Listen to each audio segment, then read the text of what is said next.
Buenas tardes, bienvenidos a este webinar, un webinar que consideramos especial, ya que estamos acompañados de tres eminentes médicos y científicos. Mi nombre es Daniel Fortín y soy el vicepresidente de esta su Cámara de Comercio e Industrias de Tegucigalpa. Y realmente para mí es un honor poder estar aquí acompañado de estos tres ilustres hondureños que están combatiendo el COVID-19 desde las trincheras. Están ahí al frente, combatiendo, arriesgando sus vidas, poniendo el pecho, como decimos, y todo por el amor que le tienen a su país y a Honduras. Este webinar que estamos iniciando en este momento tiene como nombre el estigma, el tratamiento y volver a la normalidad. Lo vamos a dividir en tres partes. Primero vamos a hablar del estigma, después vamos a hablar del tratamiento, pero del tratamiento en fase inicial, y luego vamos a hablar cómo podemos llegar otra vez a tener una vida bastante normal. Entonces, dando inicio, una de las grandes preocupaciones que tenemos nosotros en la Cámara de Comercio e Industria de Tegucigalpa y que hemos notado de que es el gravísimo problema que tenemos en este momento, es el estigma que se ha generado para la gente que se contagia con COVID-19. La gente, en cierta medida, viene y no quiere levantar la mano, como decimos nosotros, y manifestar de que siente algunas cosas raras, como algún dolor de cabeza, un dolor de garganta, un dolor de cuerpo, algún síntoma que pueda ser indicativo del COVID-19. Nosotros actualmente queremos, cada uno de nosotros, obviamente ninguno se quiere contagiar, pero los doctores después nos van a explicar de que hay un alto grado de contagio, pero sí queremos ser enfáticos en que no debemos estigmatizar a la gente que tiene el virus. Debemos de ser compasivos, debemos de ser amigables con esa gente, porque realmente no tiene ninguna razón, ninguna causa mala o algún hecho raro que hayamos hecho nosotros para podernos contagiar con el COVID-19. Entonces, esto es algo que voy a estar repitiendo, el estigma social. Obviamente, en sociología, el estigma es una condición, un atributo, un rasgo o un comportamiento que hace que la persona portadora sea incluida en una categoría social hacia cuyos miembros se genera una respuesta negativa y se les ve como inaceptables e inferiores. Esta es la definición de estigma social, y en esta enfermedad no debe haber eso, bajo ningún punto. O sea, nadie es inferior, nadie es superior, como para que no se pueda contagiar de COVID-19. El primer ministro de Inglaterra se contagió de COVID-19. Una presidenta de un país europeo o asiático también se contagió.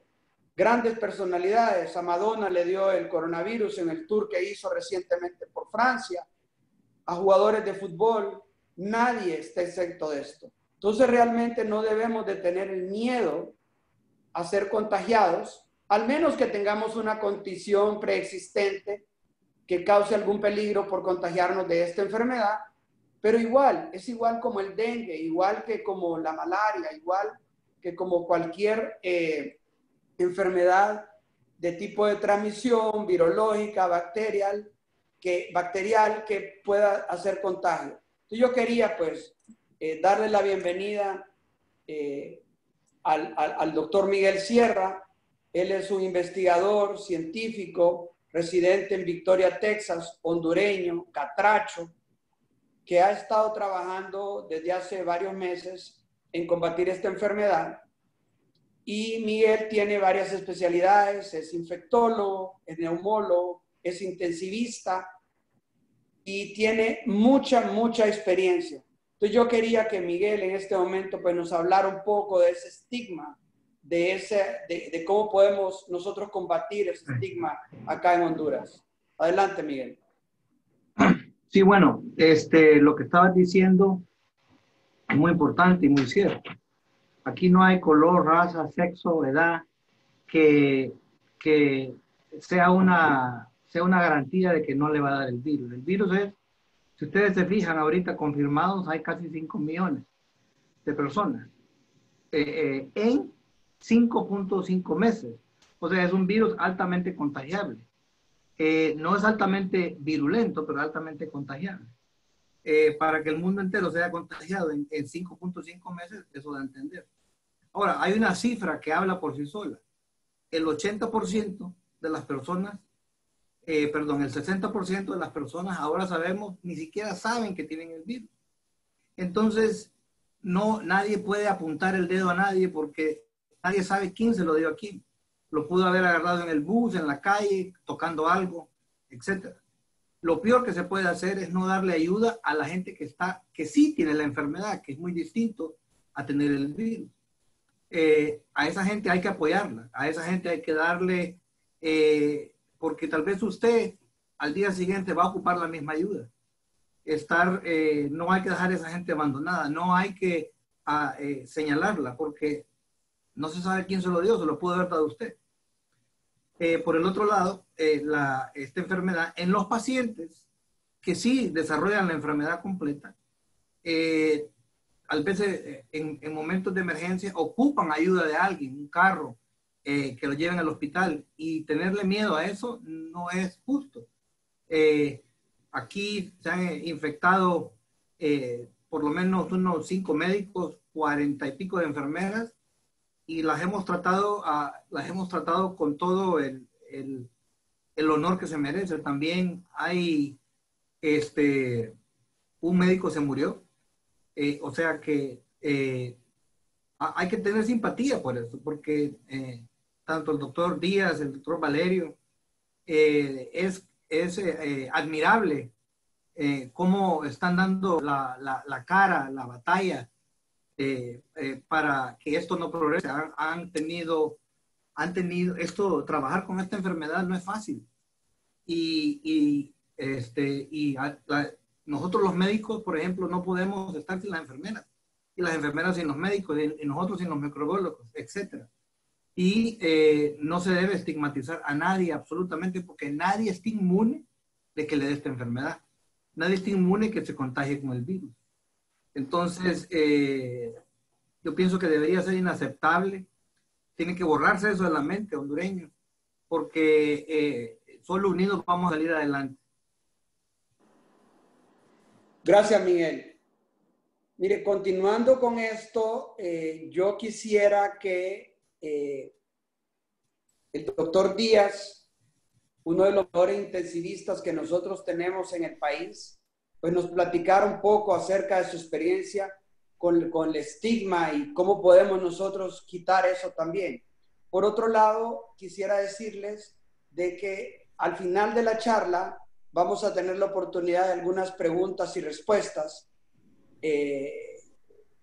Ya al final vamos a pedir a alguien de la cámara que nos la pueda leer y ahí la vamos a ir contestando. Pero sí, doctor Díaz, ¿cómo mira usted esto del estigma? Bueno, muy buenas tardes a todos los asistentes a este foro. Pues sí, una situación cultural en Honduras ha sido que la desinformación, la falta de cultura y en general de información correcta sobre la enfermedad, pues genera comportamientos hasta cierto punto negativos sobre las personas enfermas o sobre los trabajadores de la salud. Afortunadamente esto ha ido mejorando en la medida que ha habido mayor divulgación al público de cómo es esta enfermedad, de que efectivamente, como ustedes bien lo señalan, esto es una enfermedad que no reconoce diferencias de ningún tipo. O sea, aquí se puede enfermar desde el más encumbrado hasta el más humilde, y de hecho, en este punto nosotros podemos decir que prácticamente todos los estratos sociales del país han tenido ya pacientes o familiares que han tenido este problema. O sea, por lo tanto, esto es algo que tenemos que enfrentarlo de manera unida como país, como nación. Y creo que en ese sentido los medios de comunicación y las organizaciones, en este caso la Cámara de Comercio, pues están ejerciendo un papel muy positivo divulgando esta información y permitiendo que las personas sepan que no es el fin del mundo el adquirir COVID y que sí, hay que tratar a las personas que se complican, pero que no significa esto una sentencia de muerte para que cuando uno le hacen el diagnóstico. Hay que tener mucho cuidado con el hecho de quedarse en casa sin no recibir asistencia, porque eso sí puede complicar las cosas. Muchas gracias, doctor Díaz. Doctor Valerio, otro de los mejores intensivistas que tenemos en el país.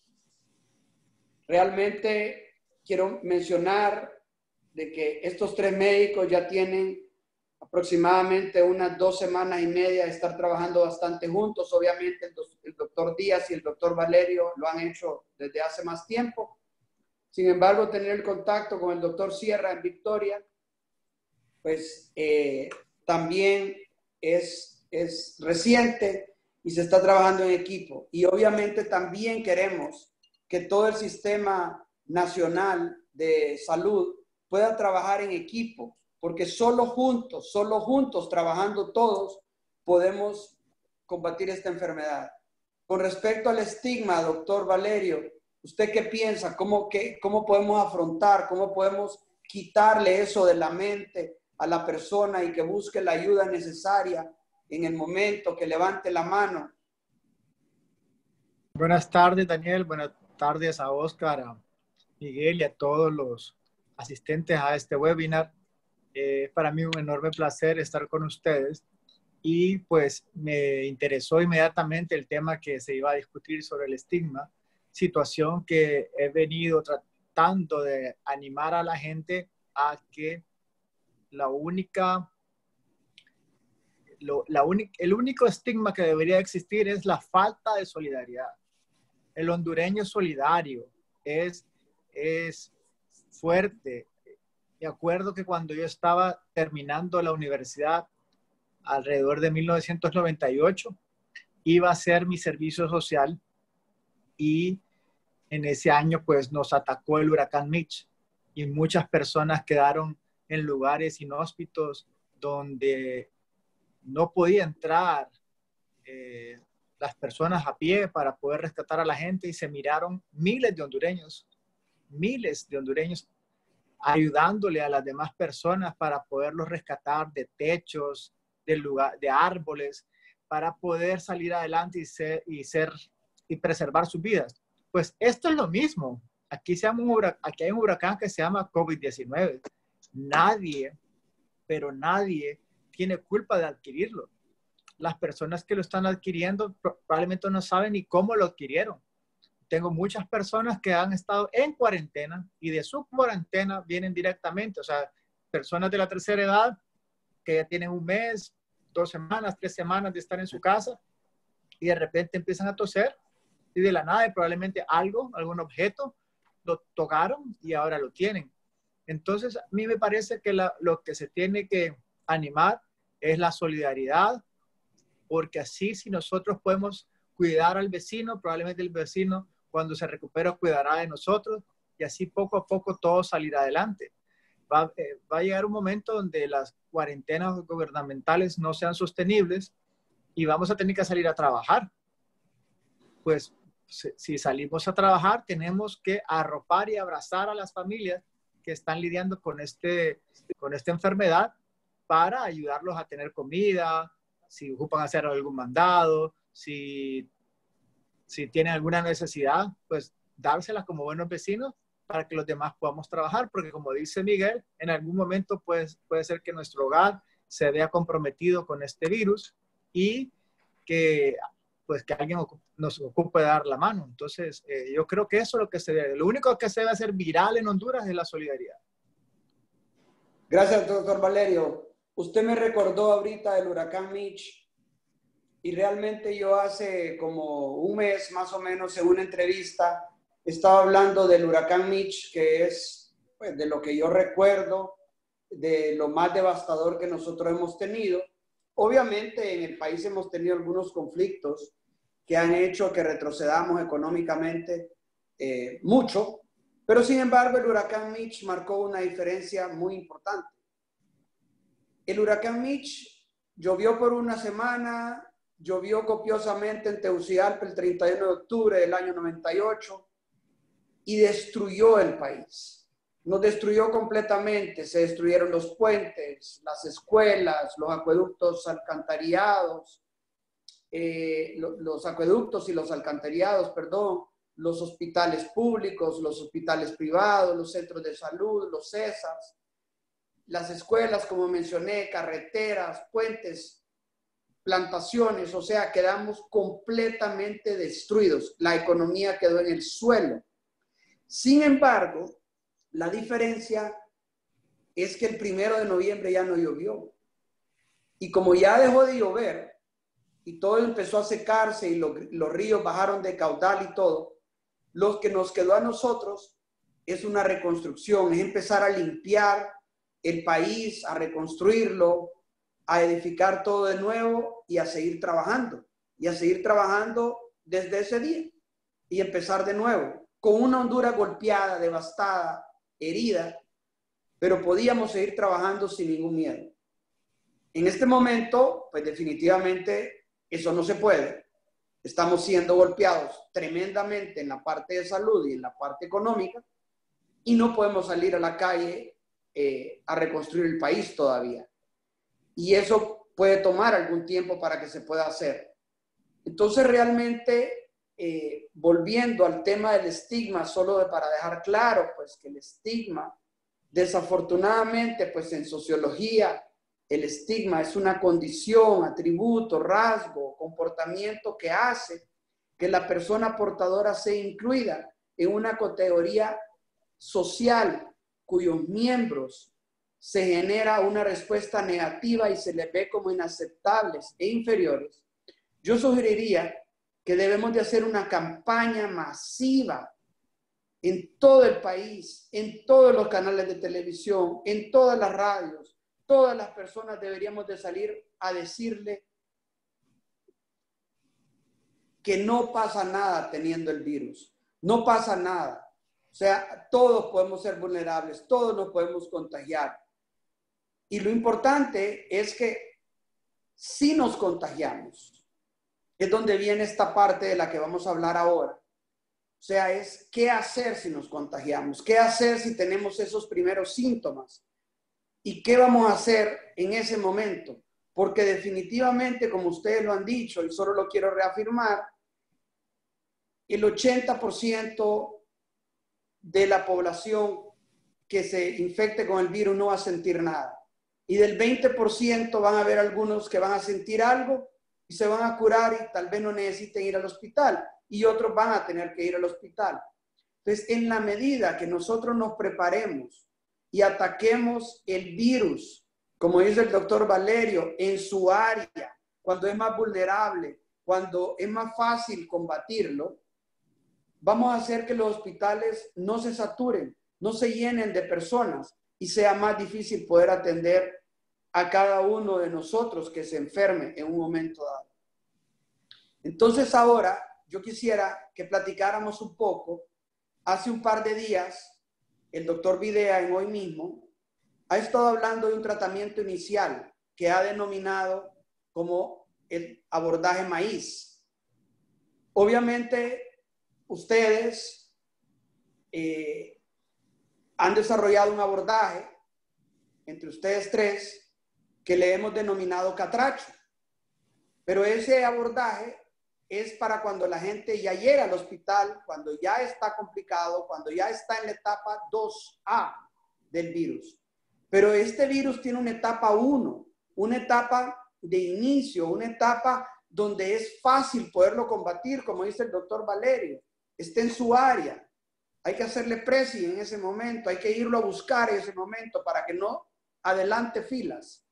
En ese momento es lo que yo quisiera que ustedes, y tal vez empezar con el doctor Valerio, nos digan cuáles son esos síntomas iniciales para poder iniciar un tratamiento, para levantar la mano, para llamar al 911, para poder venir y que ya se nos quitó el estigma. Ya no tenemos miedo de decir, siento algo raro, porque realmente sabemos que tenemos una deficiencia en pruebas PCR. Eso no se va a poder mejorar en el corto plazo debido pues a las circunstancias que tenemos nosotros en el país y que no es culpa de nadie. O sea, nosotros tenemos que empezar a construir de hoy en adelante. Pero sin embargo, cuando a alguien le da un síntoma, yo los he estado escuchando muy detenidamente a ustedes y las pláticas que a lo interno lo hemos tenido con ustedes. O sea, debemos tratar a la gente como un COVID-19 mientras no se pruebe lo contrario. Y no se pierde nada con darle el medicamento y que la enfermedad no le avance. Entonces yo quisiera, doctor Valerio, que tú nos hablaras de este tratamiento maíz, cómo tú lo ves, cómo podemos apoyar esta campaña que ha iniciado hoy mismo con el doctor Videa y Edgardo Melgar para darle fuerza a eso y que la gente levante la mano y diga, yo necesito algo. Bueno, yo aplaudo la iniciativa del doctor Videa. Hace unas semanas, pues yo presenté una estrategia que va de la mano de identificar los casos con síntomas clínicos. O sea, no estamos... mi padre es médico y una vez me dijo muy seriamente que uno tiene que tratar pacientes y no exámenes. Los exámenes pueden equivocarse, pero los síntomas del paciente son lo más importante. Creo que nos estamos alejando un poco de esa filosofía de los médicos de Honduras, que no ocupamos una prueba para diagnosticar dengue, que es un virus muy común, y que a veces las pruebas por dengue salen negativas y siempre tratamos al paciente con dengue y la tratamos lo más rápido posible porque si no las plaquetas tienden a disminuir y se puede volver un choque hemorrágico, un dengue hemorrágico, que es lo que conocemos que es la complicación más grave. Pues esto es lo mismo, ¿verdad? Aquí solamente el paciente tiene síntomas febriles, no en la mayoría de los casos, pero sí un poquito más de la mitad. Tienen dolor de garganta, dolor de cabeza, malestar en los músculos, tos, no en la mayoría de los casos, pero tos es un signo muy importante. Cuando empieza la tos hay que estar muy alertas. También un 10% pueden tener síntomas gastrointestinales como diarrea, dolor abdominal, náuseas o vómitos. En algunos, la primera manifestación es trastorno agudo del olfato. O sea, ¿por qué agudo? Porque hay personas que tienen alergias y tienen trastornos para oler y eso no ha sido nuevo, pero así agudo de un día para otro puede ser un signo muy importante. O trastorno del gusto. Igual que las otras enfermedades virales, si se ataca ahí, como digo yo, hacerle pressing cuando la respuesta viral es muy grande, ir a encerrar en la etapa 1 al virus y lavarnos las manos, siempre es una cosa muy importante, ¿verdad? Desinfectar las cosas que vienen a la casa para prevenir todo eso. Ahí el virus es súper lábil porque es un virus que tiene una capita de grasa, se le pone agua y jabón y se destruye. Entonces, antes de los síntomas podemos hacer esas actividades que hemos platicado, pero ya con los síntomas, definitivamente la ivermectina ya despuntó de los demás tratamientos con el estudio de Francia y Harvard, donde se vieron 704 casos, donde disminuyó mortalidad hospitalaria y en cuidados intensivos. Entonces, es parte de esta iniciativa que el doctor Videa tomó en cuanto al tratamiento ambulatorio que nosotros sugerimos en el manejo del primer nivel, donde excluye la hidroxicloroquina. ¿Por qué la excluye? Porque la han satanizado un poco, porque no está disponible en todas las farmacias porque hubo algún acaparamiento del medicamento. Entonces se puede utilizar el microdacin, que es una sustancia que tiene una combinación de hipoclorito de sodio, tiene peróxido de hidrógeno y ácido hipocloroso, pero en unas cantidades mínimas. O sea, no es que van a hacer enjuagues con cloro para lavar ropa, ¿verdad? O sea, eso no, eso puede causar serios daños en el esófago y grandes quemaduras.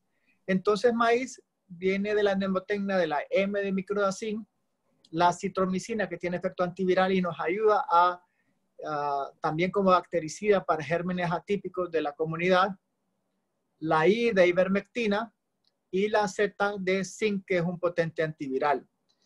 Creo que con esa combinación se puede hacer efectivo en los primeros síntomas, y si a esa le agregamos la hidroxicloroquina cuando empiezan a tener más síntomas, sería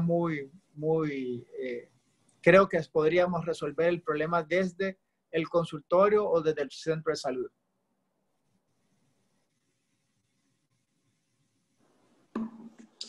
Gracias, Fernando. Realmente ahí tú mencionaste algo bien importante, que es hablar de la hidroxicloroquina, porque realmente pues la hidroxicloroquina se ha satanizado un poquito. Obviamente es una pastilla, pues un medicamento que tiene 80, 90 años de estar funcionando, se ha tratado mucho para la malaria y aquí ha dado buenos resultados. Antes el Aralén, que era el nombre comercial de antes, se vendía por montones, pues, y ha tratado la malaria por años, pues, por muchos años.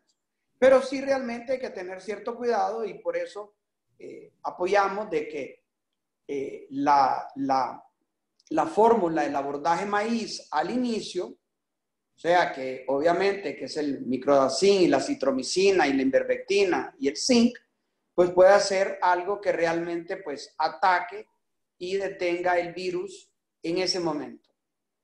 Yo quisiera que el doctor Díaz nos explicara en este momento, o sea, acerca de cómo es el virus en este momento. O sea, yo entiendo que el virus, pues, no es algo vivo en el momento en que está latente en cualquier superficie. O sea, tiene que tener algo que lo active, porque no tiene, pues, ADN, lo que lo hace un poquito diferente. Entonces, yo quisiera, pues, que cómo pudiera explicarnos que en esta etapa de tratamiento, el virus, cómo se introduce al cuerpo y qué reacciones son las iniciales que nos puede generar para que nosotros pues podamos venir y decir, bueno, tengo que buscar alguna atención de algún tipo. Muy bien. En general, los virus son organismos que utilizan a otros seres vivos para poderse replicar. Eso es una máxima en todos los virus. Hay diferentes familias de virus. Este virus particularmente es un virus que constituye pequeñas cadenas de un ácido que se llama ácido ribonucleico o ARN. Para poder multiplicarse, tiene que estar dentro de una célula de un organismo vivo, en este caso, seres humanos. No está claro de dónde surgió, y en esto ustedes van a encontrar teorías serias y fake news alrededor de cómo originó el virus, pero el punto es que para que entre en el organismo, él tiene que ser transmitido de otra persona, en el caso allá actual que enferma a los humanos. ¿A través de qué mecanismos principalmente? Mecanismos que generan gotitas, como cuando estornudamos, como cuando hablamos, como cuando tosemos, o gotas más grandes, o secreciones corporales, como puede ser la sangre, que también ya se ha aislado. Esas gotitas pueden infectar superficies o pueden entrar a nuestro cuerpo por los ojos, por la nariz y por la boca. Y a partir de que entran ahí a la vía respiratoria superior, estas partículas del virus buscan en ciertos receptores en las células, entrando a la célula a través de un receptor que han asociado a la enzima convertidora de angiotensina. Eso es un poco lo que han descrito los biólogos moleculares. El virus tiene una alta capacidad de replicación, es decir, que en las primeras 24 horas puede hacer 100,000 copias de sí mismo. Y esto es un dato bien interesante. ¿Por qué? Porque el sistema inmunológico humano necesita alrededor de 15 a 20 días para tener montada una respuesta de las células que atacan esto, es decir, los soldados listos para poder atacar una reproducción tan alta. Por eso este virus es tan transmisible. Porque si yo me expuse hoy, en 24 horas hay 100,000 copias de ese virus utilizando mi ácido desoxirribonucleico, o sea, mi ADN, en mis células para poderse multiplicar. Entonces, los tratamientos, por eso al principio trataban de cortar principalmente la enzima o las sustancias que hacen que se multipliquen esas cadenas virales. Sin embargo, con el tiempo aprendimos también que el problema no solo era que el virus se replicara en nuestro cuerpo, porque eso pasa con otros virus, pasa con la influenza, pasa con la gripe, que se multiplican, pero el cuerpo se encarga de atacarlos. El problema es que en un porcentaje de personas, ese virus generaba una respuesta desde el punto de vista inmunológico exagerada. Como que si tuviéramos, por ejemplo, un pequeño incendio que lo podríamos apagar con un extinguidor pequeño, pero que en algunas personas ese incendio se convertía en algo pavoroso y se llevaba de encuentro todo el organismo. Entonces, eso es una de las cosas que aprendimos y que en el grupo de trabajo en el cual estamos participando, fuimos encontrando en la evolución de nuestros pacientes precisamente esas explicaciones por qué a algunos pacientes les iba tan mal y por qué a otros no les iba tan mal. Gracias, doctor. Ahora, Miguel, en tu experiencia, o sea, ¿qué tanta efectividad tiene la medicina en las primeras etapas del contagio? O sea, es decir, cuando una persona siente que se ha contagiado con el virus y siente algunos de los síntomas que mencionó el doctor Valerio, de que pues no siente gusto en la comida, obviamente eso es algo que nosotros debemos de estar alerta. Si un día no le sentimos gusto a la comida, pues algo raro hay. Si nos da un dolor de cabeza diferente al que nos da normalmente, pues también un dolor de garganta. Ahorita pues en Tegucigalpa hay mucho humo. Podemos amanecer con un pequeño dolor de garganta todos los días, pero se va a pasar. Entonces, realmente, cuando tengamos esos síntomas, ¿qué tan efectiva es este tratamiento de maíz? ¿Qué tan fácil es combatir el virus en ese momento para no hacer el contagio? ¿Y qué debe hacer la gente que está alrededor de la persona que siente ese malestar? O sea, es decir, ¿cómo debe ser el comportamiento de la familia? ¿Qué debe hacer la familia inmediata? Y ahí otra vez tratando de ver la parte del estigma. O sea, tenemos un paciente o un pariente, perdón, en la casa que tiene algunos síntomas. Entonces, el medicamento es efectivo, le damos a los otros miembros de la familia. ¿Qué hacemos en ese momento? Bueno, en primer lugar, yo quiero que la gente se imagine un rombo. ¿Ok?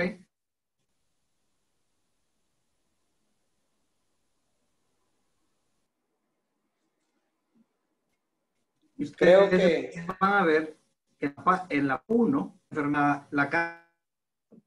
teóricamente es cuando los síntomas más o menos comienzan, ¿ok? O cuando llegan a un máximo, a una máxima expresión. Y después se pasa a la parte 2, que ustedes miran, el rombo va disminuyendo. Y aquí comienza la enfermedad inflamatoria que el doctor Oscar está hablando. Pero concentrémonos en esta mitad y vamos a ver que es lógico, matemáticamente lógico, que si atacamos aquí, va a ser más fácil. ¿No es? ¿Qué es más fácil? ¿Vencer 100,000 soldados o 1,000,000? ¿Verdad? Entonces, es lógico decir que si se comienza maíz desde el mero principio, ya sea en las siguientes personas con un link epidemiológico, por ejemplo, la mamá tuvo COVID y comienza con anosmia o con tos seca, ¿qué se pierde darle eso? Después se hace el examen, como dijo el doctor Díaz y el doctor Valerio, hemos sido clínicos. Es un tratamiento totalmente inocuo, pero hay mucho que ganar y poco que perder, casi nada. Quiero hablar un minuto de la cloroquina y la hidroxicloroquina, que la han satanizado. Yo leo la pregunta pública a los críticos de la hidroxicloroquina y de la cloroquina. En diciembre y en noviembre y hace 10 años, ¿por qué no levantaron la mano? La Aralén se vendía en las pulperías. ¿Por qué nadie dijo nada? Pregunta número 2. Cuando el COVID se vaya, que se va a ir, ¿Qué vamos a hacer con la gente que tiene malaria? ¿Le vamos a hacer EKG? ¿Ok? ¿Cuánta gente se ha muerto de un paro cardíaco después de que le den? No hay médico en Honduras que no haya tratado la malaria. Es imposible. Es la causa número 1 o 2 de muerte en el mundo, en los países del tercer mundo. Entonces, ¿qué vamos a hacer después de que se vaya el COVID? ¿Ok? Entonces, hay que ser prácticos. La ivermectina, lo adelanto desde ahorita porque tal vez mañana salga un crítico, no tiene efectos secundarios excepto uno, y en dosis extremas. La ivermectina es un tratamiento viejo, es un antiparasitario que lo hizo Johnson & Johnson y que gracias a la ivermectina se curó la enfermedad river blindness en África.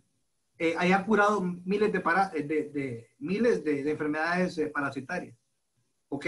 Entonces, es un medicamento inocuo y ya está probado que es viricida. Entonces, démosle la bienvenida a la ivermectina, no comencemos a criticarla. ¿Ok? Número 2, el microdacin, inocuo, como dijo el doctor Valerio. La otra parte, la acitromicina.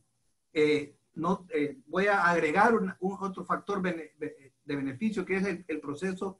Tiene una ventaja antiinflamatoria, ¿ok? Que ya nos llevaría con ventaja si ese paciente pasara a la etapa 2, que es una etapa hiperinflamatoria. Y la otra parte es el zinc, que el doctor Valerio sabe bastante de eso. Es un metal inocuo, ¿verdad? Que tiene factores viricidas. Yo pienso que si se ataca, habiendo tanto caso que llega al hospital, ¿ok? Yo pienso que si se ataca acá, en esta etapa donde va creciendo el virus, es lo más lógico. Miren los resultados de Costa Rica, porque se fueron al frente. Que tenemos ejemplos de ese país, ¿verdad? Ellos lo hicieron con la hidroxicloroquina, hagamos los otros con la ivermectina, no hay ningún problema, combinado con todo eso. ¿Qué se pierde con que un paciente tenga tos y sea de una bronquitis común y corriente? Se le para el tratamiento y se acabó. ¿Ok? Pero, ¿qué pasa si nos adelantamos? Es un gran gane. Es un adelanto a la enfermedad. Es un paciente menos en el hospital. Es un paciente que, o si llega al hospital, llega con mucho menos una respuesta inflamatoria.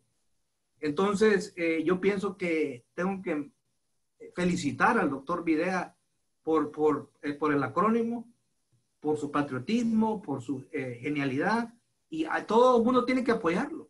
Tenemos que apoyarlo. Porque nosotros estamos recibiendo los pacientes en el hospital, pero eso no debe ser la regla, eso debe ser la excepción. Hay que tratarlos en la comunidad, con signos de alerta, como la tos seca, siendo el número 1, y la tos seca persistente ya es un signo para mí que debería ser visto por el médico, porque se puede generar la calentura, bien específica, pero la calentura y tos seca, y la calentura, tos seca y el dolor de cabeza ya son 3 cosas que se combinan a ser bastante específicos. Entonces, esa es mi opinión sobre el tratamiento de maíz. Ok, bueno, muchas gracias. En realidad, pues, recapitulando lo que hemos hablado por la gente que entró un poco tarde, primero estuvimos hablando del estigma, de ser compasivos, de que esta enfermedad le puede dar a cualquiera, no conoce clase social, color, raza, religión, etc. Y realmente tenemos que ser compasivos con todos aquellos vecinos que puedan tenerlo, porque una de las cosas que está realmente haciendo mucho daño es que cuando alguien viene y manifiesta que tiene la enfermedad, entonces pues todo el mundo se pone en alerta en el vecindario y nadie es compasivo realmente en ese momento.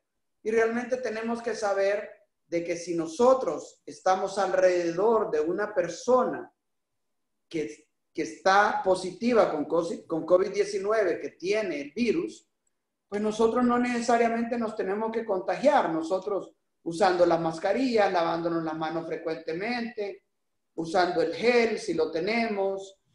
Entiendo que mucha gente está preocupada porque van a las farmacias, piden microdacin y no hay.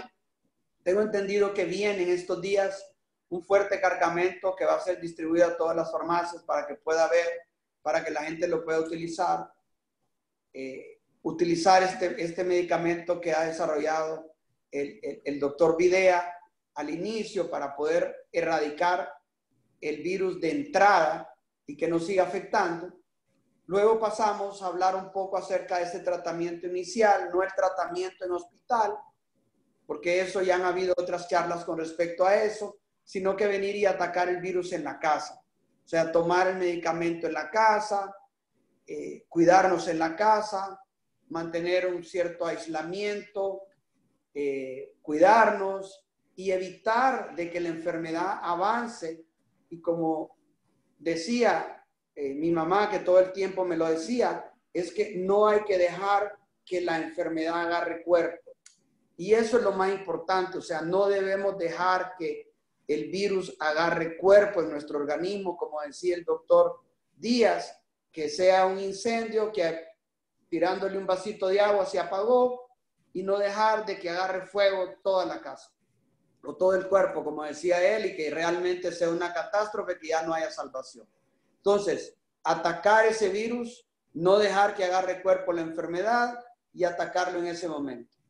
Ahora quiero que platiquemos un poco acerca de volver a la normalidad, porque hay muchas cosas que se han hablado con respecto a qué es la normalidad. O sea, ¿cuándo vamos a volver a ser normales? ¿Cuándo vamos a poder salir? ¿Cuándo vamos a poder disfrutar de ir a diferentes lados, de tomarnos un café, de salir a la calle?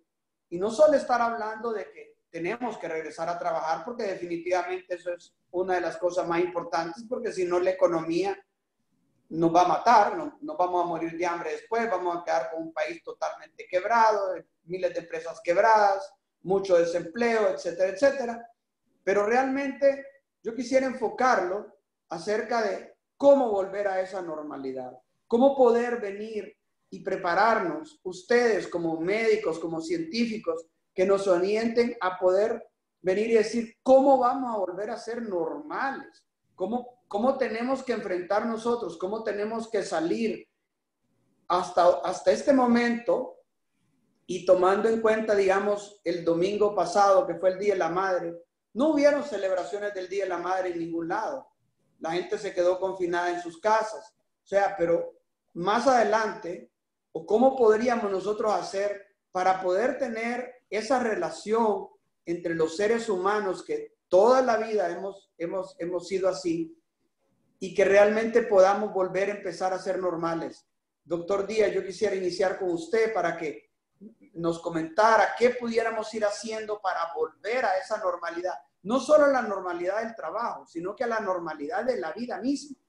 Porque realmente este aislamiento pues, nos ha hecho que nos encontremos con nosotros mismos, que podamos arreglar todas las gavetas de la casa, que podamos hacer muchas cosas. Pero realmente, pues, o sea, necesitamos tener ese acompañamiento social al que hemos estado acostumbrados. Entonces yo quisiera que usted nos explicara cómo pudiéramos ir siendo un poco más normales y volver a esa normalidad que tanto nos gusta. Yo creo que hablar de la normalidad en este punto tiene una connotación, yo diría, hasta filosófica y epistemológica, porque el ser humano en general, después de una crisis global como esta, tiene que modificar conductas. Entonces hay una nueva realidad.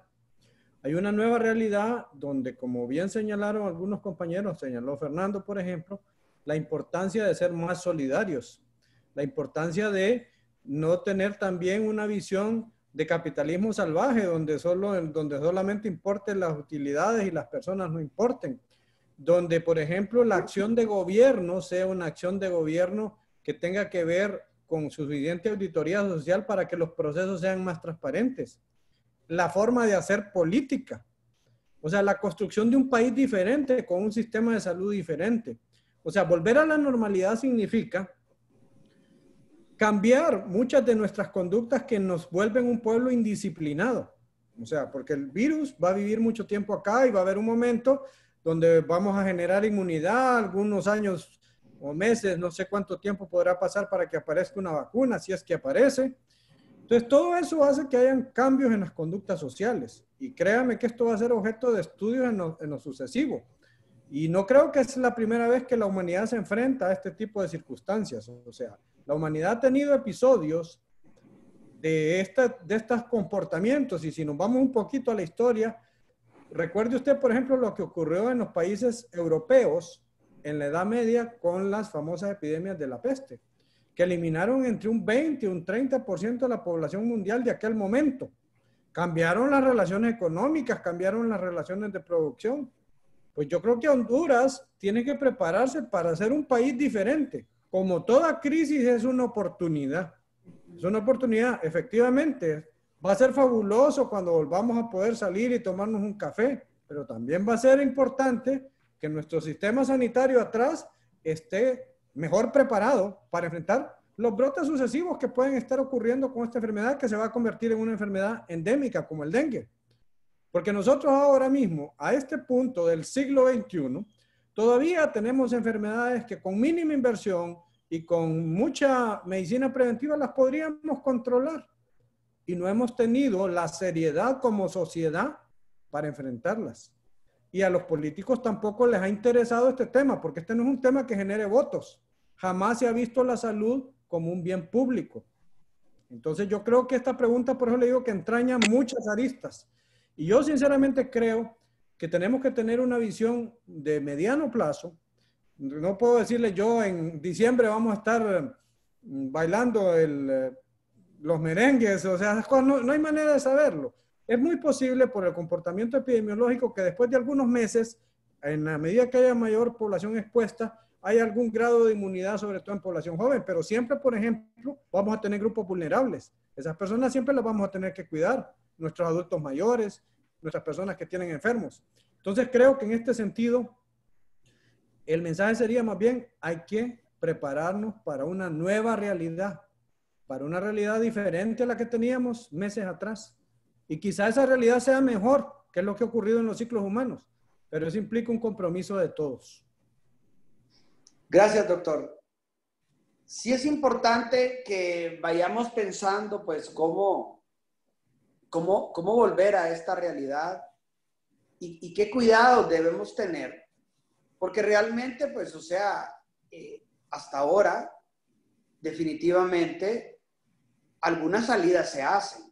La gente está en cuarentena, la gente pasa la mayoría del tiempo en sus casas, se nos está permitiendo salir. Hasta esta semana podíamos salir una vez a la semana a comprar víveres, a ir a la farmacia. Ahora se ha extendido pues a una vez cada 15 días, 2 semanas. Pero realmente sí estamos de alguna forma la mayoría de la gente saliendo por lo menos ese día. Entonces yo quisiera, doctor Valerio, que si nosotros nos convertimos en un país civilizado, disciplinado, en el sentido de realmente acatar la disciplina que esta enfermedad requiere. Porque yo leí un meme el otro día que decía pues que no es el país más avanzado el que va a ganarle la batalla al COVID-19, sino que va a ser la tribu más disciplinada. Y es algo pues que nuestro presidente ha estado pregonando de que tenemos que tener mucha disciplina definitivamente. Entonces, si ya estamos saliendo por lo menos un día a la semana, teniendo algunos cuidados, ¿cómo podemos hacer para que esa apertura pueda ser un poquito más amplia? ¿Y qué cuidados debemos de tener cada vez que salimos para no contagiarnos del virus, doctor Valerio?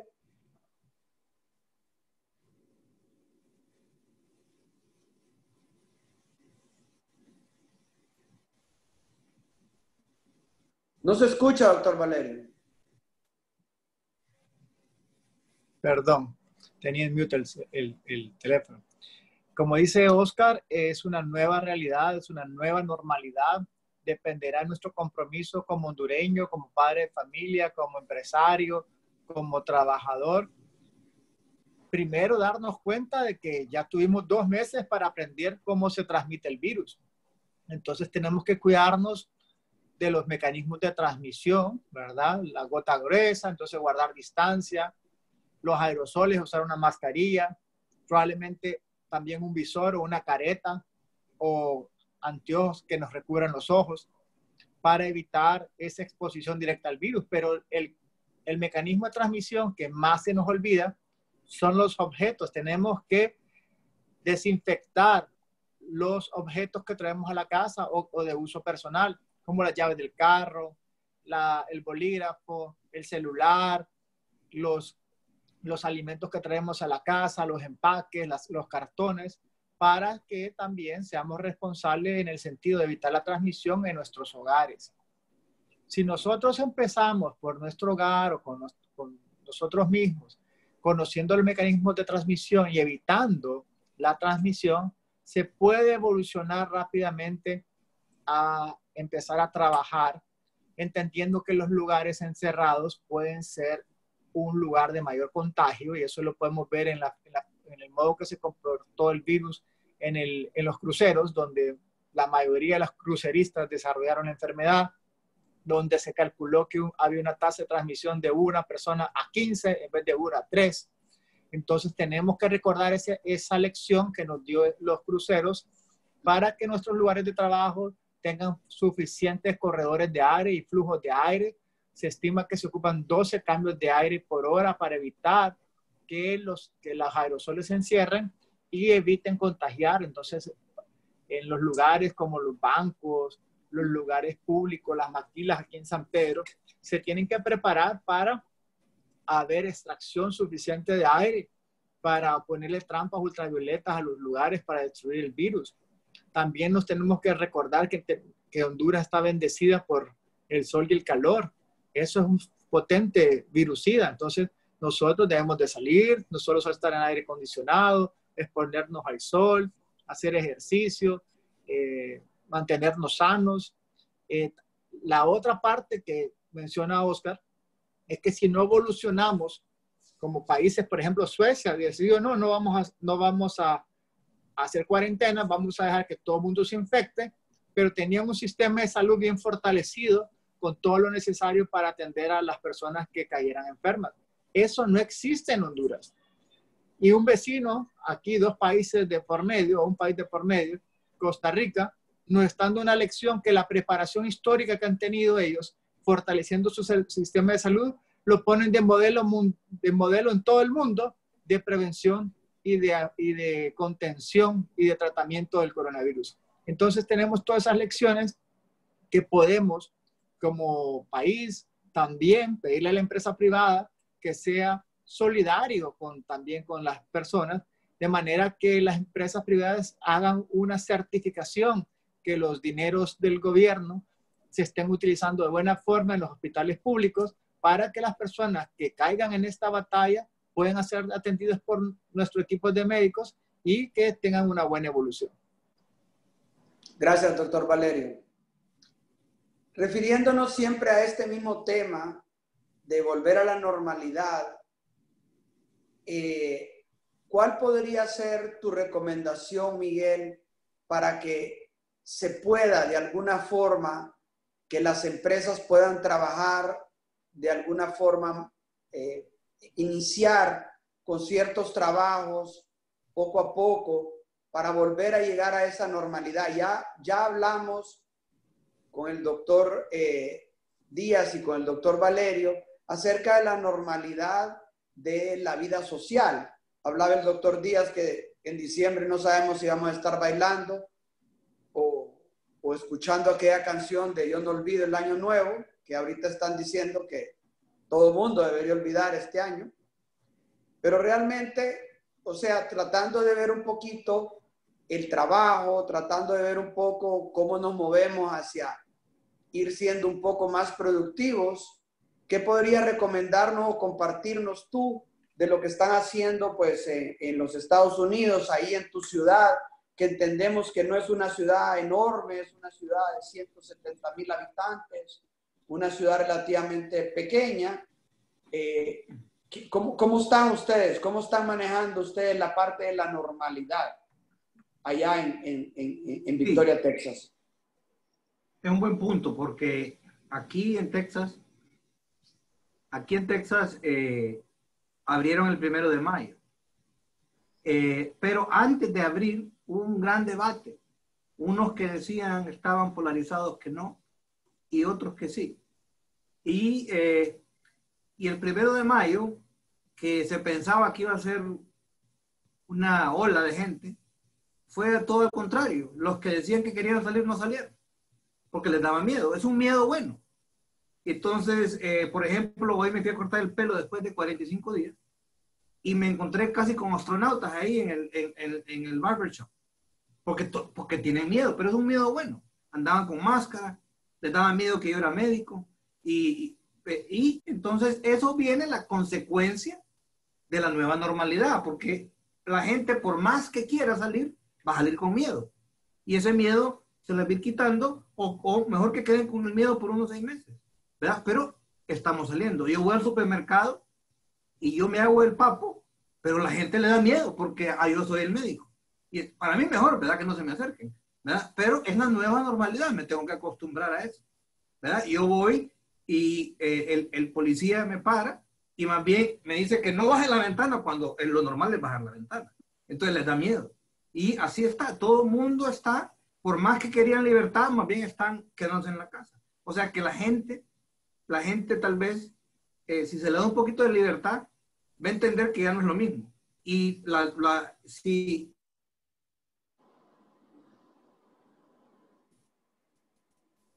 por ejemplo, si va alguien y te doy la mano ahorita, me van a hacer así. Y mucha gente bueno, lo miro como algo bueno, porque a mí se me olvida hay veces, ¿verdad? Por lo latino que soy y todo eso, pero mucha gente ya, como 50 personas a través de un mes, me han dicho, hey, ¿verdad?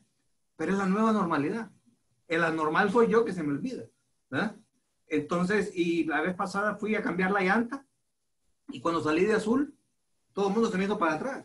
O sea, es la nueva normalidad. La gente tiene miedo, pero es un miedo bueno. ¿Qué pasó en 15 días? ¿Qué dijo hoy? 14, 12, hasta se me olvida. En 13 días, tuvimos un piquito ayer de 7 casos, ¿verdad? Pero, ¿verdad? Las 6 personas que llegaron al hospital, la mayoría eran de 50 para arriba también. El único que llegó tarde fue un joven, porque se la aguantó mucho, ¿verdad? Entonces, pero ya estamos preparados. Por lo menos en el hospital yo creo que ya sabemos, hay una concertación de lo que se tiene que hacer. Entonces, ¿cómo se abrió acá? Aquí se abrió lo básico la primera semana, se hizo un sondeo, no pasó nada. Ya se abrieron los restaurantes con cierta capacidad, se abrieron las peluqueras pero créanme que a las peluqueras también les va a dar miedo y van a andar queriéndose proteger. O sea que esto va a crear no es, yo creo que no, aunque digan mañana salgan, yo no creo que la gente va a salir sin miedo. Va a salir con protección, tratando de evitar contacto, y esa normalidad por los siguientes 6 meses va a ser bueno. Y cada vez que miren un piquito, se van a asustar y así va a ser. O sea, pero pienso yo que lo peor que se puede, y yo lo he dicho a Daniel, es no tomar una decisión. Estar fibrilando que se hace, que no se hace, que no se hace. Háganlo. Si hay un gran picote, vuelvan a cerrar. O sea, pero quedarse ahí en discordia no es lo bueno. Si Oscar y Fernando y yo no hubiéramos tomado una decisión totalmente, éramos Galileo de 1500 diciendo que el mundo era redondo, que todo el mundo quería matar al virus, estaríamos en el mismo problema. Somos los Galileos de 1500 ahora en el 2020. Ya nosotros entendemos que no es el virus el que hay que matar, hay que controlar la inflamación. Pero en marzo nadie daba un 5 por nuestra teoría. Ahora es la solución. Ahora viene maíz, volviendo al maíz, okay, que hay que apuntar que el doctor Videa es de los 5 top del mundo que ha hecho los pronósticos que ha hecho y no se ha equivocado en ninguno. ¿Por qué se iba a equivocar en esto? ¿Verdad? Y entonces yo pienso que abrir de una manera progresiva, viendo qué pasa, viendo qué no pasa, y la gente tiene que acostumbrarse a que a que va a tener que tener cautela, ¿verdad? No puede andar en el holgorio y en la trifulga que nos gusta a veces, ¿verdad? Andar en el estadio haciendo eso es bacanudo, eso es bueno, pero en este momento yo pienso que hasta el menos educado en medicina va a entender que eso no se puede. Yo confío en eso. Ahora, lo bueno de esta normalidad es esto. Entonces, yo estoy en Estados Unidos, pero siento que estoy en Honduras. El Zoom, yo no sabía nada de Zoom. Vos sabés, Daniel, no sabía nada de Zoom. Ahora esto se ha vuelto, me estoy comunicando con mis amigos. No conocía a Oscar, conocía a Fernando, conocía a Videa, conocía a medio mundo, ¿verdad? Y entonces, esta es la nueva normalidad. La nueva normalidad va a ser estar comunicando todos los hondureños, donde estemos, ¿verdad? Ya no hay que, claro, lo ideal, me encantaría ir a Honduras, pero no puedo, hasta que lo abran, ¿verdad? Pero es la nueva normalidad, es la nueva manera de hacer sociedad. Y hay que abrazarla porque no podemos volver al pasado, porque nos vamos a enfermar. Muchas gracias, Miguel. Sí, definitivamente que es una nueva forma de vivir, una nueva forma de enfrentar la vida ahora. Tenemos que andar con mucho cuidado. Volviendo al inicio, o sea, haciendo una recapitulación para que podamos entrar un poquito a preguntas y respuestas y que Blanca nos lea esas preguntas y ustedes las puedan contestar, decidir quién la va a contestar. Yo quisiera solo volver pues a concluir de que debemos de hacer una campaña para quitar el estigma, para que la gente se dé cuenta que nos puede dar el virus, que no estamos exentos, que no hay nada que nos pueda dejar exentos de que nos contagiemos. Obviamente hay que hacer lo que nos han recomendado, el lavado de manos, la gel, usar la mascarilla, el guardar cierta distancia, el 2 metros de distancia, no estar dando la mano, limpiar los artículos, pero también tenemos que caer de que debe de haber cierto balance para que no nos volvamos obsesivos con esa parte y que realmente el estigma pueda venir y ser más grave que la enfermedad y que realmente podamos nosotros estar categorizando a la gente con un COVID positivo o alguien negativo. Porque realmente prácticamente nos va a dar a todos. A unos menos, uno no nos vamos a dar cuenta, otros nos vamos a dar cuenta, otros vamos a tener que ir a verlo a ustedes al hospital. Ojalá que no. Ojalá que sean los menos y ojalá que realmente con el tratamiento, que era la segunda parte de nuestra charla, de venir y hacer un tratamiento inicial en casa, presionar al enemigo ahí cuando es más vulnerable, cuando va saliendo de su área y que lo ataquemos en ese momento con el abordaje del doctor Videa. Hay que apoyarlo, tenemos que apoyarlo todos los hondureños tenemos que ponernos claros que al menor síntoma hay que llamar, levantar la mano al 911 y que nos puedan dar el tratamiento maíz. Así con eso nosotros evitamos de que obviamente el tratamiento que han diseñado ustedes, el catracho, sea menos utilizado y solo sea utilizado cuando deba ser utilizado. Sin embargo, si la gente hizo lo que tenía que hacer al inicio, el tratamiento catracho va a ser altamente efectivo y la gente no va a tener que llegar a la etapa 2B o a la etapa 3 cuando necesita estar entubado en una máquina y que realmente ya la situación se vuelve peligrosa. Yo le repito a todos que si ustedes empiezan con fuertes dolores, con tos, como han dicho estos 3 eminentes médicos, si empieza con tos, vaya al hospital en el primer momento que tenga una tos un poco diferente a la tos normal que nos da normalmente. O sea, ¿por qué? Porque ese es un signo de que el virus ha entrado a los pulmones y que se va a complicar. Entonces ahí sí yo quiero ser enfático de que por favor levanten la mano porque ya con tos esto ya es grave. Hay que ir al hospital, hay que buscar atención porque ya los medicamentos que necesita son otros y los necesita inmediatamente. Y volviendo a la normalidad, pues sí, yo le pediría a la gente de que actúe hasta cierto punto normal, que se lave las manos, que use la gel, que usemos las mascarillas, pero que tratemos de mantener esa distancia, pero que ojalá dentro de poco nosotros podamos tener un poco más de libertad, un poco más los negocios abiertos para evitar que la economía se vaya totalmente al suelo y que realmente el problema sea muchísimo mayor de lo que nosotros tenemos ahorita. Entonces, no sé si Blanca nos pudiera leer algunas de las preguntas o si quiere que las lea yo. Bien, don Daniel, le voy a apoyar yo, Francis Durón. Gracias, Francis. A la orden. Bueno, volviendo al primer tema que estuvimos conversando sobre el estigma, hay algunas consultas en relación a qué consejos darían los doctores para que la población disminuya la discriminación con las personas que laboran en el área de salud. Hemos visto ya en algunos casos también que ha habido agresión por parte de la población hacia algunos médicos, enfermeras. Entonces, ¿qué consejo le darían los médicos a la población en general para evitar ese tipo de discriminación hacia los médicos y el personal de salud? ¿Quién quiere contestarla? Bueno, yo le voy a decir, así de sencillo, para el que discrimina, mire compa, mañana va a ser usted y usted va a querer ayuda, ¿ok? Y usted recuerde que usted no se la quiso dar a ese hondureño, ¿ok?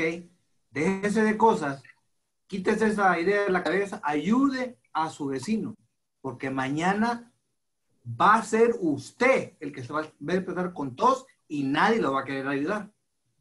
Quítense esa cosa. No tiene ninguna lógica. Somos hondureños, todos tenemos la misma sangre, ¿ok? Del más rico al más pobre. Quítense eso de la cabeza. Ayúdenle a su vecino, porque es la única manera de salir adelante. Y el vecino, si tiene tos, pida ayuda, que definitivamente le va a llegar esa ayuda, ¿ok? Ya está maíz, pero tener discriminación es totalmente ilógico y quítense eso de la cabeza, no tiene ninguna lógica. Bien, muchas gracias, doctor Miguel. Vamos a hablar acerca del tratamiento. Ustedes habían hablado acerca de microdosing. Algunas personas nos comentan que han consultado en las farmacias y que no hay ese medicamento, que se ha agotado. ¿Qué consejo ustedes darían? ¿De qué manera lo pueden conseguir? Y si es correcto hacer tratamientos caseros, como lo mencionan aquí algunas personas que han leído sobre hacer gárgaras con sal, con limón. Entonces, si pudiéramos ampliar un poquito más acerca de esto. Buenas tardes, mire, yo propongo que cuando no haya microdosing hay otros enjuagues bucales que tienen alto contenido de alcohol, como cualquiera de los enjuagues que se utilizan para higiene dental, se pueden usar.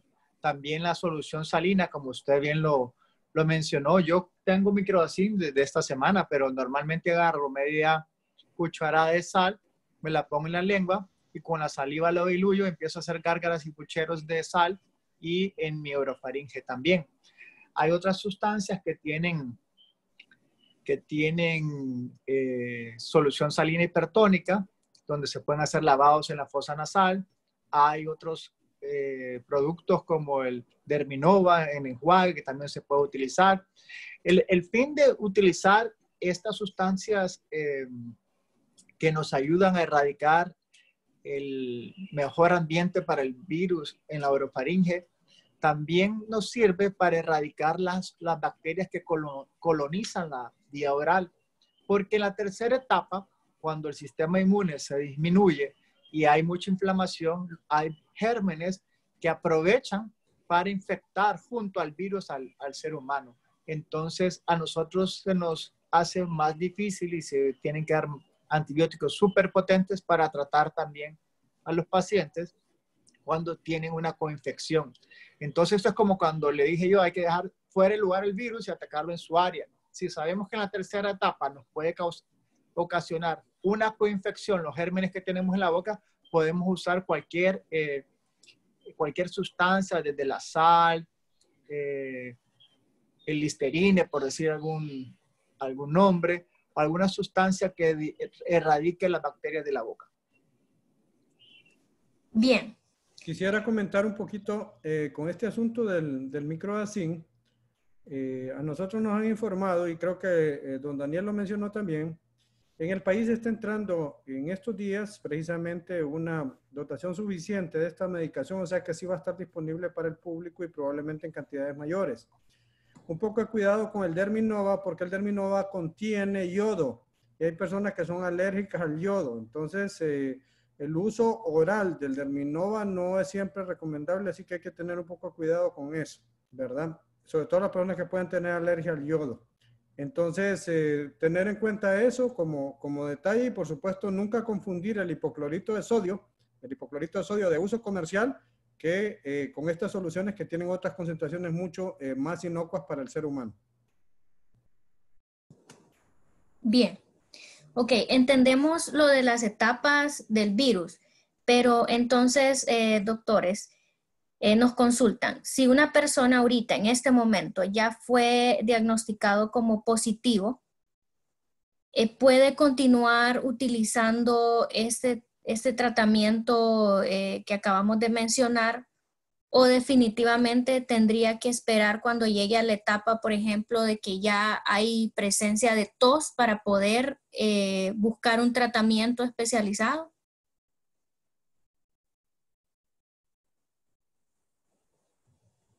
No sé si Bueno, la pregunta. yo pienso que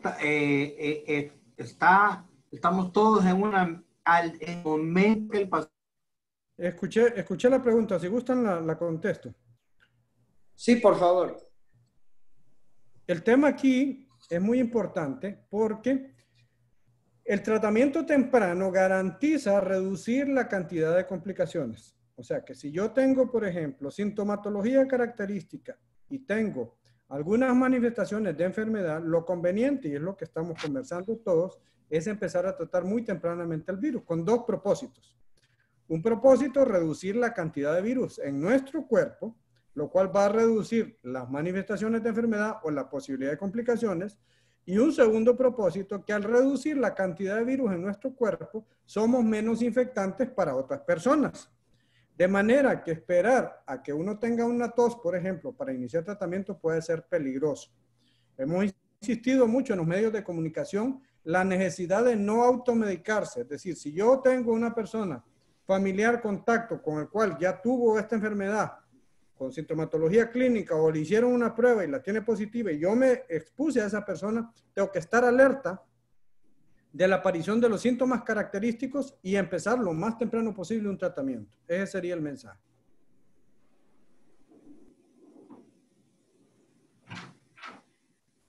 Bien, muchísimas gracias, doctor, por la aclaración. Ahora, nos consultan qué diferencia hay entre la prueba rápida, entre la capacidad de la prueba rápida y la PCR, porque estamos hablando de que en el momento que las empresas retornen a sus actividades, pues las empresas van a tener que hacer las pruebas a sus colaboradores previo a iniciar sus labores. Entonces, las empresas podrían apoyarse de las pruebas rápidas en primera instancia o deberían realmente acudir a las PCR. Bueno, yo siempre he opinado que regresar a elaborar basado en una prueba que tiene tanta posibilidad de fallar como las pruebas rápidas, creo que no es lo más inteligente.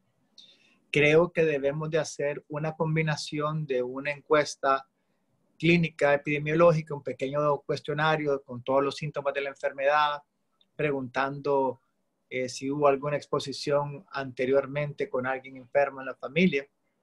Y hay otras pruebas como un hemograma que tiene una sensibilidad temprana de como un 83% que se puede tomar en cuenta y que nos puede dar un margen de mayor seguridad en comparación con una prueba rápida que muchas veces tarda hasta 10 días en salir positiva.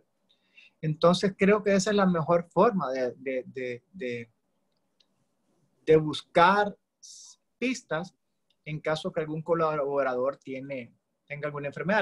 El otro examen que también puede ayudarnos para detectar la segunda etapa de la enfermedad es la proteína C reactiva, que no es la misma PCR, sino que es un marcador de inflamación que se produce en el hígado. Entonces, esa combinación nos puede ayudar para detectar algunos posibles colaboradores con el virus. Esperamos que la Secretaría de Salud tenga una mucho menor mora muy pronto con la apertura de los laboratorios privados también aquí en San Pedro Sula, para que en vez de pruebas rápidas, se hagan pruebas de PCR, que es la reacción de cadena de polimerasa, que el PCR es la traducción al inglés. Pero recordemos que esa prueba tiene un 30% de margen de error. Entonces, no solo debemos de basarnos la seguridad de nuestras empresas en los exámenes, porque los exámenes no se enferman, los que se enferman son las personas. Entonces, un cuestionario, conclusiones epidemiológicas donde se pueda determinar si la persona tiene riesgo o no, es igual de importante que realizarse algún examen. Y los exámenes que se pueden hacer son los que anteriormente dije, que nos pueden disminuir el margen de error de las pruebas comunes que se hacen para detectar el virus. Bien, muchísimas gracias, doctor Valerio. Sabemos que hay gran cantidad de la población que tiene rinitis o sinusitis, y entonces hay una gran preocupación por los síntomas del COVID-19 en relación a las personas que padecen de rinitis, que tal vez ya están acostumbradas a su tos alérgica, su ardor de garganta, su secreción nasal. Entonces, pero si en este momento la persona, ¿cómo podría identificar que no es una rinitis normal de la que ha padecido siempre, sino que podría ser COVID? Mire, en mi experiencia, después de ver una gran cantidad de casos, no he visto, no le voy a decir ninguno, pero la gran mayoría de la gente que llega al hospital no tiene rinorrea, o sea, no le está goteando la nariz. El síntoma, la tos, no es una tos común. Si usted tose y deja de toser, probablemente no sea COVID. Pero si está tosiendo y esa tos seca, perruna, como la tosferina, se vuelve cada vez más frecuente, cada vez más frecuente, cada vez más frecuente, ahí sí póngale atención. O sea, no una tosecita. Aquí todo el mundo tose en la mañana, todo el mundo tose a medianoche, pero ya una tos constante de por lo menos más de 3 minutos constante. Yo creo que eso es, y la anosmia, pues la falta del gusto, yo pienso que es bien característico. Ahora, para la gente que tiene rinitis, sí, es cierto, lo han tenido siempre, pero ellos van a sentir la diferencia. Eso es en lo que yo he visto. La tos es casi universal. No sé, Fernando y Oscar, ¿qué han visto ustedes allá en Honduras? Sí, obviamente, Miguel, lo importante es que ustedes dejen claro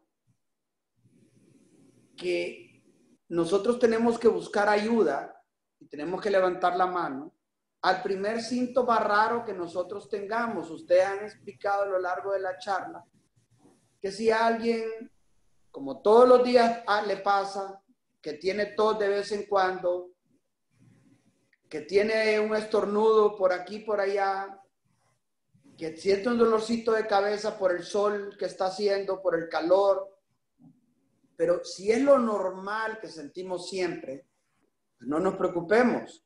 La cosa es sentir un poquito más, algo que sea un poquito raro. Ese dolorcito de cuerpo que mencionaba Fernando, ese dolor de cabeza agudo que no se quita, esa tos persistente. Aquí yo lo voy a decir porque no soy médico, pero ¿qué es lo que yo entiendo por una tos un poco rara? Es como decimos nosotros, es la tos de chucho. O sea, estar tosiendo como tosen los perritos. Pues. Ya eso entonces es un indicativo de que nosotros tenemos que ir y buscar esa ayuda, irnos para el hospital inmediatamente. Fernando, ¿tú querías mencionar algo? Identificar, como dice Miguel, que la rinorrea o que el chorrea de la nariz o los moquitos en la nariz no es un síntoma típico de la enfermedad. Y si una persona padece de rinitis crónica, ya conoce sus alergias y cómo se comporta. Si esto se suma a un malestar general, pues puede ser que sea coronavirus asociado a otro virus, como la influenza. Hay un 5% de la población que puede tener otro germen afectándole, y no es infrecuente encontrar pruebas doble positivas, o sea, que tienen coronavirus y que también tienen influenza. O sea, siempre estar alerta, no pensar que no es el coronavirus, porque sí hay una posibilidad, ¿verdad? Pero tiene que asociarse con otros síntomas, como el dolor de cabeza, el sentirse cansado, débil, dolor de cuerpo, puede o no estar asociado a fiebre, pero si empieza una tos persistente, eso es una señal de que tiene que acudir a su médico lo más rápido posible. Sí, como tú dices, Fernando, normalmente, ante la duda, es COVID-19, ¿verdad? Exacto. Así es. O sea, mientras no se pruebe lo contrario, yo voy a asumir que tengo COVID-19 y no la simple gripe normal, común y corriente, ¿correcto? Claro, y es mejor que el médico le diga, no, es su rinitis, y descartar a que se quede con la duda en la casa, pasen 5 días, porque hay un 3% de la población que va a pasar de no síntomas o síntomas muy leves a estar graves en una semana, ¿verdad? Entonces, en Honduras, si no se atiende la población a los primeros síntomas, puede ocurrir como en Guayaquil, Ecuador, que salieron a buscar sus médicos y se desmayaban o caían muertos en la calle. Entonces, si tenemos un síntoma y tomamos maíz o le damos el tratamiento con hidroxicloroquina, citromicina y zinc, que tampoco tiene para mí ningún problema, porque ya hablamos que la cloroquina tiene una historia de seguridad en los tratamientos con paludismo o malaria, entonces es mejor acudir rápido y que no sea a esperarnos a la casa y que después en 7 días estemos muertos o en unidad de cuidados intensivos con un tubo en la boca. Eso es muy importante. O sea, nosotros, y aquí vienen dos cosas que yo quería... Daniel, enseñar la foto. Enseñar la foto que te envié. No la puedo enseñar aquí, pero la vamos a ver. O sea, ya les voy a explicar de eso. Nosotros ahorita tenemos miedo de que levantemos la mano y llegue una ambulancia, se parquee enfrente de la casa, se bajen unos doctores ahí vestidos con unos trajes especiales y vengan y entren a la casa, me den el tratamiento y yo me componga. Como decía Miguel, o sea, ¿qué prefiero yo? Hacer eso y que todo el mundo vea eso con normalidad porque me estoy tratando en casa en vez de irme para el hospital porque no estoy lo suficientemente grave para eso, o esperarme los 7 días que menciona el doctor Valerio y que cuando lleguen a la casa entonces me sacan en una bolsa plástica, ¿verdad? Porque ya no llegué al hospital. Entonces realmente hay que combatir esto del estigma para que podamos nosotros podamos oportunamente venir y manifestar esta enfermedad y decir, miren, yo siento algo. Algo que la gente también pregunta mucho es, ¿qué puedo hacer yo para aumentar mis defensas y contrarrestar un poco el virus? Hay gente que le han recomendado tomar X medicamentos, si habría algo que la gente pudiera tomar para aumentar sus defensas y estar menos propenso a contagiarse con el virus. ¿Hay algo, alguno de ustedes que quiera comentar al respecto? Fernando sabe bastante de eso. Bueno, yo soy el vitaminólogo del grupo. ya me bautizaron así. Bueno, sí hay varias cosas. Recuerdo una foto que encontré en el internet, cómo sacaban a los enfermos con la gripe española al sol. Y eso tiene dos componentes científicos.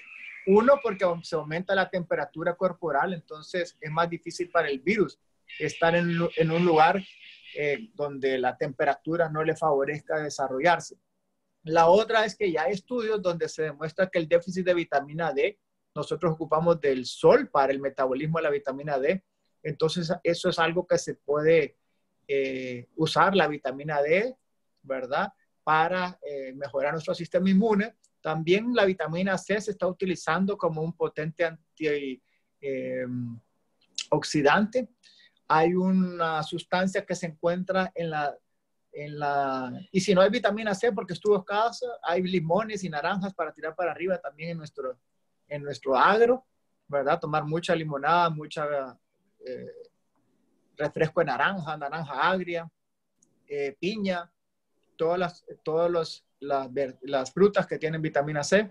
También hay una sustancia que un científico, el cual yo sigo mucho, que se llama Paul Merrick, habla de la quercetina, que está en la cebolla roja, en algunas verduras, nos puede estimular el sistema inmune. Hay otra sustancia que yo utilizo, que yo, como Miguel, cuando hicimos entrenamientos de medicina del sueño, que es la melatonina, tiene efecto antiviral y se está utilizando también para darle un boost al sistema inmune. Hemos tenido ya 2 meses en nuestras casas y otra cosa que hay que hacer es chapear los solares, asegurarnos de que no haya agua estancada, porque allá vienen las lluvias y se nos puede cruzar otro virus que nos puede disminuir el sistema inmune, que es el dengue. Entonces tenemos que luchar contra el dengue también, que no nos ataquen 2 virus al mismo tiempo. Y la otra cosa es ir donde su médico a ver si está con sus vacunas completas. Hay una teoría que los países donde se puso la BCG tienen cierta protección. Todavía no hay una evidencia robusta acerca de eso, pero sí se puede en las personas de la tercera edad que no tienen su vacuna contra el neumococo. Es una buena época para utilizarla porque, como les comenté anteriormente, un grupo de pacientes después se coinfectan y se pueden infectar con neumococo de la comunidad, ¿verdad? Así como la vacuna de la influenza, que aunque ahorita no hay vuelos del lado del sur, generalmente a mitad de año en nuestro país existe un brote de influenza que generalmente venía de América del Sur. Entonces, esas son algunas de las recomendaciones que yo les doy para fortalecer el sistema inmune. Eso que menciona Fernando es muy importante y lo platicábamos anoche, de que realmente esta cuarentena deberíamos de aprovecharla todos y cada uno de nosotros, de ahorita que estamos encerrados en nuestra casa, de hacer una limpieza total y absoluta de cada una de nuestras casas, porque de esta forma podríamos erradicar, como menciona Fernando, el dengue. De una vez por todas, eliminar ese mosquito, el Aedes aegypti, para que realmente pudiéramos combatir, ya que ahora que se acercan las lluvias, estar listos pues para que no nos vaya a complicar el dengue, que el dengue causa mucho más mortalidad de lo que ha causado el coronavirus en este tiempo. O sea, el dengue realmente ha sido dramático aquí. Lo que pasa es que nos hemos acostumbrado a vivir con ese dengue. ¿Alguna otra pregunta, Francis o Miguel? Antes de que me olvide, me quiero anticipar a que si mañana o más noche aparece un médico, una enfermera, un político, alguien diciendo que maíz, que entonces que nos dé otra solución. Que no empiece a criticar, por hablar, sino que si está en contra de maíz, que nos dé entonces otra, o un frijol, una semilla, pero que no critique y se vaya, porque eso crea caos. ¿Ok? Que fue lo que sucedió con la hidroxicloroquina. Entonces me anticipo y le digo, el que levante la mano para quejarse, no, papá, venga con una solución usted, si no le parece. Realmente, Miguel, eso que acabas de decir es sumamente importante, porque nosotros desafortunadamente en este país se critica mucho, se critica todo lo que se hace, pero a veces no brindamos la solución. Entonces sí, tenés razón, yo también me uno a eso. El que vaya a criticar, no critique, proponga una solución mejor, algo que sea más efectivo y algo que tal vez ya haya podido probar. Porque también hay mucha gente que opina sin haber estado en la línea de juego. Y como nos pasa en el fútbol, todos nosotros nos convertimos en entrenadores y todos decimos cómo debió haber planteado el partido el entrenador y cómo lo debió haber jugado. ¿Cuándo perdemos? Pero cuando ganamos, todo estuvo fabuloso. Entonces, en este momento, hagamos de cuenta y caso que con maíz, y ojalá que no tengamos que usar catracho, ganemos este partido. Que con eso sea la selección de Honduras ahorita. Pero alguien que venga y proponga algo diferente, que sea efectivo, que sea aprobado, que sea congruente y que sume y no que reste. Y económico. También, por lo mucho, pues, o sea, tiene que ser algo económico. Bien. Quiero apuntar algo al respecto de eso, porque ya los científicos del mundo se dieron cuenta que están equivocados esperando los pacientes en los hospitales. Ya Brasil, Inglaterra, República Dominicana están iniciando campañas en el primer nivel, a nivel de los centros de atención primaria y centros de salud, para tratar de forma fuera de los hospitales, de forma ambulatoria, a los pacientes. Entonces vamos en el camino correcto como país, dando opciones terapéuticas a los primeros síntomas. Y algún comentario que antes de que se me olvide, sobre el estigma sobre los miembros de los equipos médicos de salud. No hay una profesión ahorita que se encuentre con mayor protección en la atención de los pacientes que las enfermeras y los médicos. O sea, si ven las fotografías, si ven los videos, el personal, los camilleros, las enfermeras están usando sus batas, sus cubrebocas, sus caretas. Yo me pongo hasta 3 pares de guantes, 3 pares de botas, un mono o un traje de esos tipo astronauta. Es mucho más probable obtener o contagiarse del virus con otra persona o a través de objetos que llevan a su hogar que a través de algún personal médico o de salud o de enfermería. Gracias, doctor. Francis. Muchísimas gracias, doctor, por su participación. Sí, un par de preguntas más porque ya tenemos el tiempo agotado, pero en relación siempre a el tratamiento, los síntomas, hay muchas personas que padecen de otras enfermedades como hipertensión, hipotiroidismo. Entonces nos consultan si maíz podrían ellos utilizarlo, tomando en consideración que padecen de otras enfermedades, que toman otros medicamentos, asimismo la hidroxicloroquina. Si hay algún... Lo voy a decir con contundencia. La ivermectina no interacciona con nada, excepto con algunos antiepilépticos que ya casi no se usan. El macrodacin es inocuo. La acitromicina, habría que ver si hay una interacción, pero es muy rara las interacciones que tiene. Y el zinc es una vitamina, es una molécula elemental que se come uno a diario, o si no se come en pastillas, se puede comprar en cualquier farmacia sin receta. O sea, es una vitamina. Una vitamina, casi una vitamina, pues, para hacerlo sencillo.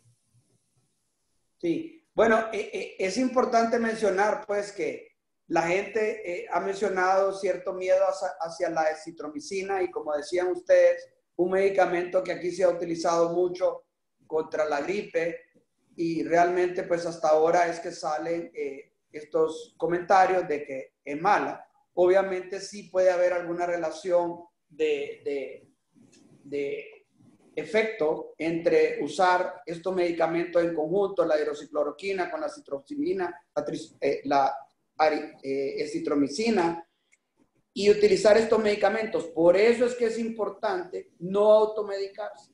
Por eso es que es importante venir y levantar la mano, llamar a que venga el personal médico a verme a la casa, me hagan una pequeña evaluación, me hagan ciertas preguntas y me den la dosis que yo necesito. Porque eso es lo importante, la dosis. Por eso es que la receta de maíz no tiene dosis, porque esa dosis la va a determinar el médico cuando a mí me vea. Pero yo tengo que salir adelante. No sé si tiene algún comentario sobre eso, doctor Díaz. De hecho, precisamente era lo que yo quería comentar. La clave aquí, todos los medicamentos, todos sin excepción, tienen efectos adversos. Pero tiene que ser un profesional quien indique y sopese los riesgos contra los beneficios. Entonces, en ese sentido está claro, o sea, el tratamiento es bueno en la medida que sea correctamente prescrito y debe ser prescrito por las personas correctas.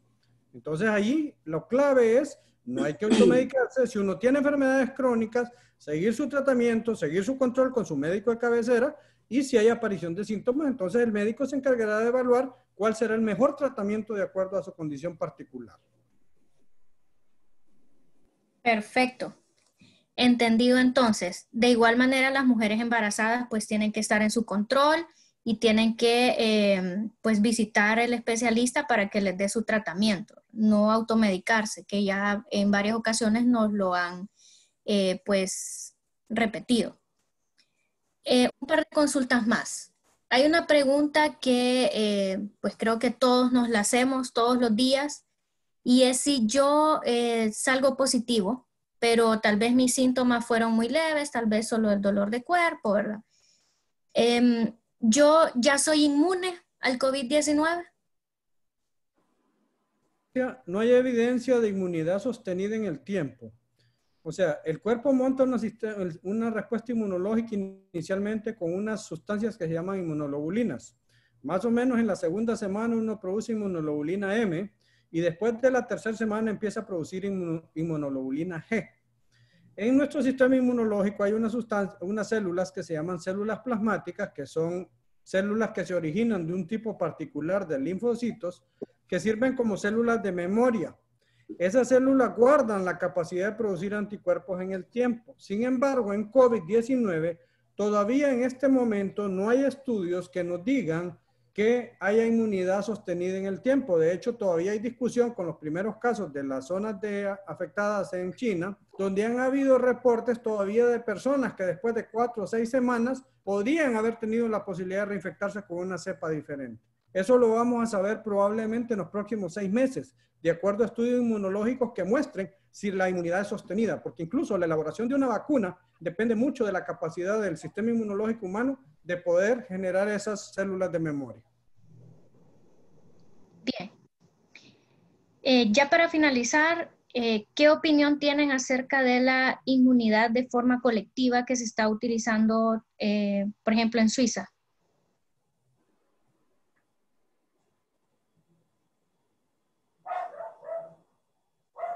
Bueno, yo lo comenté un poquito. Si tuviéramos una infraestructura de salud robusta donde pudiéramos expandir la cantidad de camas hospitalarias y de cuidados intensivos, como en esos países y como en Alemania, yo creo que se podría. El problema es de que la cantidad de camas de cuidados intensivos que actualmente hay en el país, ahorita ya expandidas con todo lo que se ha hecho, son como 150 camas. O sea, para 150 hondureños. Entonces, si hacemos una actividad como esa, dejar a todo el mundo sin ningún descontrol, no tendríamos las suficientes camas para lograr atender a esos pacientes. Ahorita en Honduras solo somos 13 médicos intensivistas de adultos. Imagínense 13 intensivistas con 4,000 ventiladores. O sea, no tenemos ninguna capacidad de reacción. Entonces no podemos como país exponernos de esa forma. Bueno, en realidad, pues queremos agradecerles a todos ustedes por haber participado en este seminario que denominamos el estigma, el tratamiento y volver a la normalidad.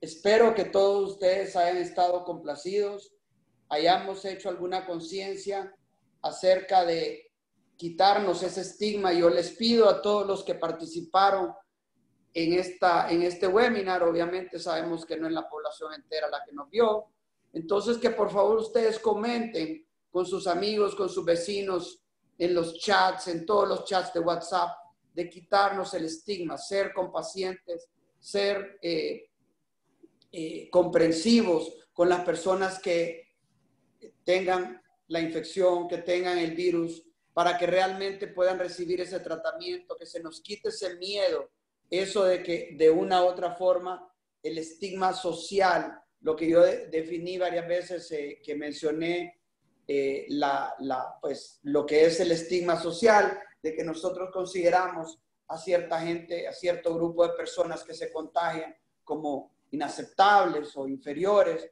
y eso no es cierto. No hay nadie que se contagie que sea inferior a una persona que no se contagie. Simplemente es la lotería que le tocó. También hablamos del tratamiento, apoyamos todos y cada uno de los que estamos aquí, apoyamos el tratamiento del doctor Videa de venir y salir con un abordaje inicial en casa, acompañado de un médico, acompañado de alguien del sistema de salud, levantar esa mano, tomar esos medicamentos de inicio para que la enfermedad no agarre cuerpo, como les mencionaba antes, y luego tratar de ver cómo llegamos a la normalidad, cómo nosotros podemos mantener esa disciplina para que nosotros podamos tener el lavado de manos, la gel, la mascarilla, el distanciamiento social y poder poco a poco volver a esa vida normal que tanto extrañamos. A todos y cada uno de ustedes les agradezco haber participado en este webinar, a los doctores, al doctor Valerio, al doctor Díaz, al doctor Sierra, por dedicar este tiempo tan valioso en podernos apoyar a través de la Cámara de Comercio e Industria de Tegucigalpa. Seguiremos en esta lucha, viendo qué podemos hacer por nuestros afiliados. Acuérdense, la Cámara está como funcionando al 100%, todo lo que nuestros afiliados necesiten. Ahí está su Cámara de Comercio dispuesta a apoyarlos y ayudarles. Y estamos haciendo todo lo posible porque pasemos esta etapa lo menos mal que se pueda. A todos y cada uno de ustedes, muchas gracias y hasta el próximo webinar. Estén atentos a todas las invitaciones que hace su cámara porque realmente todos son muy interesantes. Doctores, ustedes quieren despedirse rápidamente, tienen unos 30 segundos cada uno. Fernando, empecemos por el más viejo. Muchas gracias por la invitación, Daniel. Un placer siempre estar contigo, con Miguel, con Oscar, y recordar que todo hondureño es responsable. Ya tenemos 2 meses para haber aprendido cómo se transmite el virus, salir con responsabilidad, lavarse las manos frecuentemente, descontaminar todos los objetos que metemos en la casa, todos los objetos de uso personal, usar mascarilla, protector ocular y sigamos adelante de una forma más segura. Muchas gracias y espero una invitación muy pronto para poder seguir socializando todos los nuevos hallazgos contra este virus. Doctor Díaz. Sí, muchas gracias. El mensaje para todos es, este es un reto nacional, es un reto mundial, tenemos que enfrentarlo unidos, tenemos que juntar esfuerzos, cada uno de nosotros puede aportar en la solución de este problema para que después de esto tengamos un mejor país y un mejor sistema de salud. Miguel. Bueno, me despido diciéndoles con un mensaje de optimista. Ustedes tienen enfrente ahí a 2 grandes médicos con coraje, gente que ha combatido este virus, ha salvado vidas. Y ahorita tenemos al doctor Videa que nos está dando una solución. Vuelvo y repito, no tenemos que esperar que el mundo nos dé la respuesta. Honduras le va a dar la respuesta al mundo. Todo esto que hemos hablado es una receta hondureña y ha servido. Así que tengan confianza y estemos unidos. Muchas gracias y hasta la próxima. Francis, Blanca, muchas gracias por el apoyo. Sin ustedes esto no puede ser posible. Y a todos y cada uno de los participantes que tengan una muy buena noche, que se cuiden y al primer síntoma levantar la mano y empezar con el tratamiento maíz. Muy buenas noches y gracias por su participación. A ustedes, doctores, gracias. Son mis héroes.